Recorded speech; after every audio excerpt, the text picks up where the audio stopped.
আসসালামু আলাইকুম বন্ধুরা, আজকে চলে এসেছি তোমাদের জন্য নতুন ধরনের একটা নাস্তার রেসিপি নিয়ে। বাসায় ডিম, আলু আর আটা থাকলে খুব সহজে এই নাস্তাটি তোমরা তৈরি করে নিতে পারবে। আর এই মুচমুচে নাস্তাটি খেতে হয় জাস্ট অসাধারণ। প্রথমে একটা বাটিতে আমি 2 কাপ পরিমাণ আটা নিয়ে নেব। তো আটাটা নিয়ে নেওয়ার পর এখানে আমি দিয়ে দেব স্বাদ মতো লবণ। আর 2 কাপ আটার জন্য আমি এখানে দিয়ে দেব 2 টেবিল চামচ পরিমাণ সয়াবিন তেল। এখন এই লবণ আর তেলটাকে এই আটার সাথে আমি ভালোভাবে মিশিয়ে নিচ্ছি। তো এটাকে ভালোভাবে মিশিয়ে নেওয়ার পর এখন এর মধ্যে অল্প অল্প পানি দিয়ে আমরা একটা ডো তৈরি করে নেব। যেসব বন্ধুরা আমার ভিডিওটি প্রথমবার দেখছো অবশ্যই চ্যানেলটি সাবস্ক্রাইব করে রাখবে আর ভিডিওটি দেখার সময় অবশ্যই একটা লাইক দিয়ে দেবে। তো অল্প অল্প পানি দিয়ে এখানে আমি একটা ডো তৈরি করে নিয়েছি। এখন এই ডোটাকে আমি 10 মিনিটের জন্য রেস্টে রেখে দেব। এখন এখানে আমি খোসা ছাড়িয়ে 4টা ছোট সাইজের আলু নিয়ে নিয়েছি আর নিয়ে নিয়েছি গ্রেটার। এই গ্রেটার কিন্তু আমাদের প্রায় সবার বাড়িতেই থাকে। এখন এই গ্রেটার দিয়ে আলুগুলো আমি ভালোভাবে গ্রেট করে নেব। গ্রেটার না থাকলে সেক্ষেত্রে আলুগুলো একটু ভালোভাবে কুচি করে নিতে হবে। তো আমাদের আলুগুলো গ্রেট করা হয়ে গেছে, দেখতেই পাচ্ছেন। এখন এটাকে আমি পানি দিয়ে ভালোভাবে ধুয়ে নেব। তো 2বার পানিটা চেঞ্জ করে আমি এই আলুটাকে ভালোভাবে ধুয়ে নিয়েছি। তো এখানে একটা প্যান বসিয়ে তার মধ্যে আমি পরিমাণ মতো তেল দিয়ে দিচ্ছি। আর তেলটা দিয়ে দেওয়ার পর এখানে আমি দিয়ে দেব 1/2 কাপ পরিমাণ পেঁয়াজ কুচি। এই পেঁয়াজটাকে আমি ভেজে নেব, তবে এখানে আমি পেঁয়াজটাকে হালকা গোল্ডেন ব্রাউন করে ভেজে নেব। তো পেঁয়াজটা আমাদের হালকা গোল্ডেন ব্রাউন করে ভাজা হয়ে গিয়েছে। এখন এর মধ্যে আমরা সে গ্রেট করা আলুগুলো দিয়ে দেব। তো আলুটা দিয়ে দেওয়ার পর এখানে আমি দিয়ে দেব স্বাদ মতো লবণ আর দিয়ে দিচ্ছি 1 চা চামচ লাল মরিচের গুঁড়ো ও 1 চিমটির মতো হলুদ গুঁড়ো। এখানে মরিচটা আপনারা আপনাদের টেস্ট অনুযায়ী ব্যবহার করতে পারেন। তো এখন হলুদ মরিচের সাথে এই আলুটাকে আমি ভালোভাবে ভেজে নেব, তবে এখানে কিন্তু আমি কোনোভাবে পানি ব্যবহার করব না।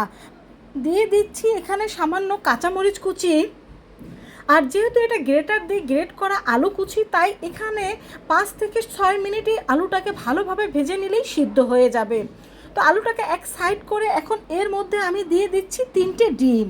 এখন এই ডিম 3টেকেও আমি ভালোভাবে একটু ভেজে নেব। আর এটাকে ভালোভাবে ভেজে এই আলুর সাথে আমি মিশিয়ে নেব। এই আলু আর ডিমটাকে একসাথে আমি আরও 4 থেকে 5 মিনিট ভালোভাবে ভেজে নেব। বন্ধুরা, এই নাস্তাটা তৈরি করার জন্য কিন্তু আমাদের তেমন কোনো কিছুরই প্রয়োজন হয় না। আমাদের প্রত্যেকের বাসায় আলু, ডিম ও আটা থাকে। আর এটা দিয়েই কিন্তু আমরা এই সুস্বাদু নাস্তাটা তৈরি করে নিতে পারি আর দিতে পারি বাচ্চাদের টিফিনেও। তো এটাকে আমি নামিয়ে নিয়েছি। রেস্টে রাখা ডোটাকে আমি আরও কিছুক্ষণ ভালোভাবে মেখে নিচ্ছি। ডোটাকে ভালোভাবে মেখে নেওয়ার পরে এর থেকে আমরা লেচি কেটে নেব। আর লেচি কেটে আমরা নাস্তার জন্য রুটি তৈরি করে নেব। তবে এই রুটিটা কিন্তু সাধারণত আমরা যেরকম রুটি খেয়ে থাকি সেরকম কিন্তু হবে না। এই রুটিটাকে আমরা লম্বা টাইপের একটা রুটি তৈরি করে নেব। তো এখন আমি সামান্য আটা ছিটিয়ে দিচ্ছি এর মধ্যে। বন্ধুরা, এই নাস্তাটি সাধারণ উপকরণ দিয়ে তৈরি করা হলেও কিন্তু এটা খেতে খুবই ভালো হয়ে থাকে। আর বাচ্চারা কিন্তু ডিম, আলুর এ ধরনের নাস্তাটা বেশি পছন্দ করে থাকে। বিকেলে যে কোনো নাস্তায় যখনই বাসায় কিছু থাকবে না, তোমরা ঝটপট এরকম একটা নাস্তা তৈরি করে নিতে পারো। তো দেখতেই পাচ্ছ আমি কীরকম লম্বা টাইপের একটা রুটি তৈরি করে নিয়েছি এখানে। তো এখন এই রুটিটা ঠিক মাঝ বরাবর এইভাবে লম্বা করে আমরা যে ডিম আলুর পুরটা দিয়ে দেব। তো দেখতেই পাচ্ছ আমি কিভাবে এই পুরটা দিয়ে দিচ্ছি, তোমরাও কিন্তু এভাবে করেই দিয়ে দেবে। এখন এর চারপাশে আমি সামান্য পানি দিয়ে দিচ্ছি যাতে এর ভাঁজটা খুলে না যায়। তো পানিটা দিয়ে আমি দেখতেই পাচ্ছ ভাঁজটা কিভাবে দিয়ে দিচ্ছি। তো রুটির এই পাশটা আমি ভালোভাবে লাগিয়ে দিয়েছি, দেখতেই পাচ্ছ। এখন এর উপরেও কিন্তু আমি পানিটা লাগিয়ে দিচ্ছি, এতে কোনোভাবে ভাঁজটা খুলে যাবে না। এখন এটাকে আমি ঠিক এইভাবে করে ভাঁজ করে নিচ্ছি। আর কিভাবে করে নিচ্ছি দেখতেই পাচ্ছ। তো আস্তে আস্তে করে আমরা এটা ভাঁজ করে নেওয়ার পর এখন এটাকে আমি হাত দিয়ে এইভাবে করে চেপে দেব। আর হাত দিয়ে এইভাবে করে চেপে আমরা এই নাস্তাটা তৈরি করে নেব। এখন আর এটাকে বেলার কোনো রকম প্রয়োজন নেই।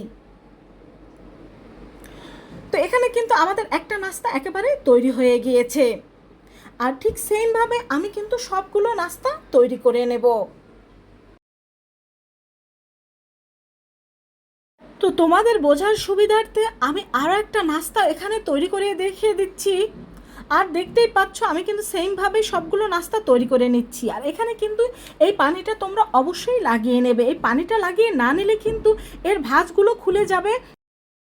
আর ভাঁজগুলো খুলে গেলে কিন্তু ভিতর থেকে যে ডিম আলুর পুরটা রয়েছে সেটা বের হয়ে যাবে। আর এতে কিন্তু নাস্তাটা পারফেক্টভাবে তৈরি করা যাবে না। তো এটাও দেখছো আমি ঠিক একইভাবে হাত দিয়ে চেপে চেপে নাস্তাটা তৈরি করে নিচ্ছি। তো আরও একটা নাস্তা আমাদের তৈরি হয়ে গেল।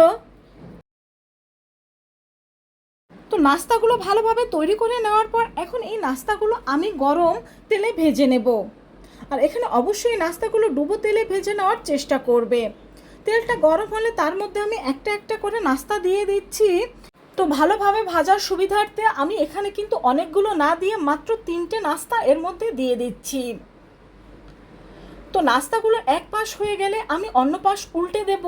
আর এগুলো কিন্তু মিডিয়াম টু লো হিটেই তোমরা ভেজে নেবে। এতে এই নাস্তাগুলোর উপরের অংশটা অনেক বেশি মুচমুচে হবে।